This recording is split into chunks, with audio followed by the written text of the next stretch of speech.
মাত্র 1 লিটার দুধ দিয়ে বানিয়ে নিলাম 2 রকমের মিষ্টি। আর এই মিষ্টিটা তো সবাই জানেন যে প্রাইসটা কেমন, খেতে কেমন।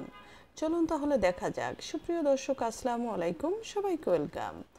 এখানে আমি এই মিষ্টিটা করার জন্য 1 লিটার দুধকে জাল করে দেখেন এই যে এরকম ঘন করে নিয়েছি, একটা ক্রিমের মতো তৈরি করে নিয়েছি। এখন অ্যাড করে দিলাম 1 টেবিল চামচ ঘি। ঘিটা দিয়ে ভালো করে নাড়াচাড়া দিয়ে আরও 1 থেকে 1.5 মিনিট একটু রান্না করে নিলাম। এখন অ্যাড করে দিলাম হাফ কাপ চিনি। চিনিটা দিয়ে খুব ভালো করে নাড়াচাড়া দিয়ে মিশিয়ে নিতে হবে এবং আরও 2-3 মিনিট রান্না করে নিব।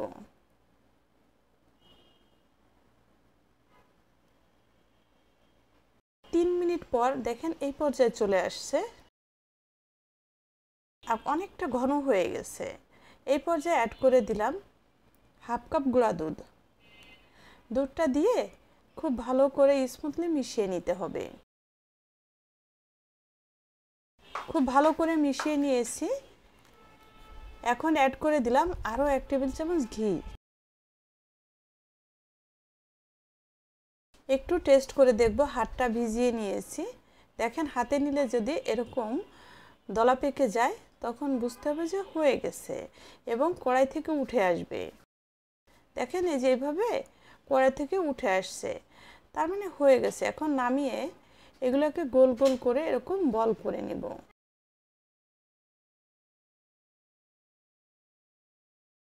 সবগুলা বল এইভাবে করে তৈরি করে নিলাম। আরও বেশ কয়েকটা বল হয়েছিল, খাওয়া হয়ে গেছে। একটা ঘরে যখন কোনো কিছু তৈরি করা হয় বাচ্চাদের সবার আগে হামলা থাকে, তাই না? বলটা তৈরি করে সাইড করে রেখে দিলাম। এখন 2 টেবিল চামচ ঘি দিয়ে দিলাম 1 কাপ আর সামান্য আরও কিছু সুজি।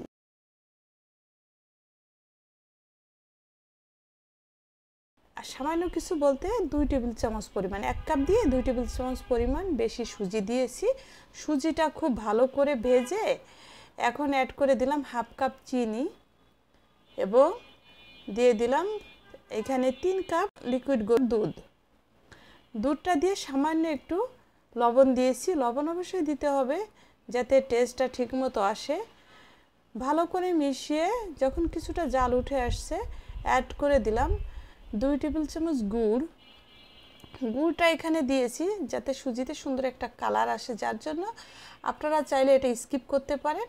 এবং আমি এখানে তালের গুড়টা অ্যাড করেছি, এটা সুন্দর একটা স্মেল আসবে, যার জন্য আপনারা চাইলে এখানে খেজুরের গুড়টা ব্যবহার করতে পারেন। আর যদি চান যে শুধু চিনি দিয়ে করবেন তাহলে মিষ্টিটা ঠিক রেখে আপনারা চিনিটা সেভাবে ব্যবহার করবেন, গুড়টা স্কিপ করতে পারেন। দেখেন খুব ভালো করে একটা ডো তৈরি করে নিয়েছি, নামিয়ে নিলাম। এখন এখানে কিছুটা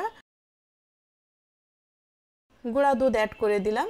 আর গুঁড়া দুধটা দেওয়াতে মানে ছানার স্ট্রাকচারটা সেটা আসবে সুজির সাথে এবং দুধেরও একটা সুন্দর স্মেল আসবে। ভালো করে মথে এখন একটা বল তৈরি করে নিয়ে একটা বাটির মতো বানিয়ে নিলাম।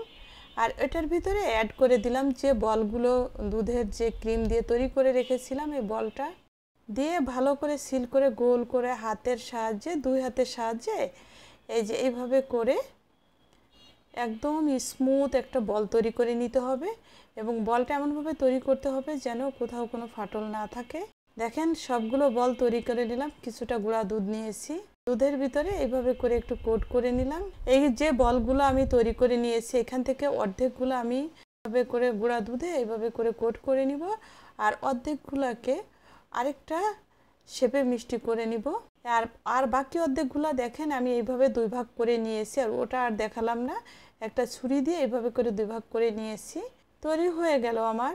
মাত্র 1 লিটার গরুর দুধ নিয়েছি আর কিছুটা গুঁড়া দুধ, সুজি দিয়ে চমৎকার 2 রকমের মিষ্টি। সামনে ঈদ, যে কোনো অকেশনে আপনারা এই মিষ্টিটা তৈরি করে টেবিলে সার্ভ করতে পারেন। ফ্যামিলির সবাই দেখে এবং খেয়ে একদম মুগ্ধ হয়ে যাবে এবং যে কোনো অকেশনেও কিন্তু তৈরি করে দিতে পারেন, যার জন্য শেয়ার করে রেখে দিবেন আপনার টাইমলাইনে। যারা নতুন আমার পেজটা ফলো করবেন, যারা ইউটিউব থেকে দেখছেন চ্যানেলটা সাবস্ক্রাইব করবেন, একটা লাইক এবং কমেন্টস করবেন, কেমন হলো জানাবেন। আর যদি বুঝতে কোনো সমস্যা হয় তা কমেন্টসে জানাবেন, আমি আপনাদের কমেন্টসে রিপ্লাইতে বলে দিব। সবাই ভালো থাকবেন, সাথে থাকবেন। সবাইকে অসংখ্য অসংখ্য ধন্যবাদ সাথে থেকে দেখার জন্য। আল্লাহ হাফেজ।